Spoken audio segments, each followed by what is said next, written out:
You think that free Wi-Fi at your favorite cafe is harmless? Think again. In just seconds, a hacker sitting nearby could be stealing everything, your passwords, messages, and even your bank login without you ever knowing. Let's say you're at the airport, your phone's low on data, and you connect to free airport Wi-Fi. But guess what? That Wi-Fi could be a fake hotspot created by a hacker.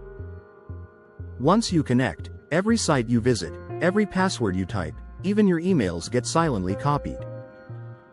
This method is called a man-in-the-middle attack, and it's one of the easiest tricks cybercriminals use to spy on unsuspecting users. It's not just hackers in hoodies. Sometimes it's an employee in the same building, a scammer nearby, or even a smart device infected with malware. Here's how to stay safe. Number 1. Never use public Wi-Fi for banking or personal accounts. Number 2. Always use a trusted VPN, not free ones. Number 3. Turn off Auto Connect on your phone right now. Because in today's world, convenience is the hacker's best friend. Protect your data before someone else owns it. If you found this helpful, hit like, subscribe, and turn on the notification bell because your next online click could save you from your next online scam.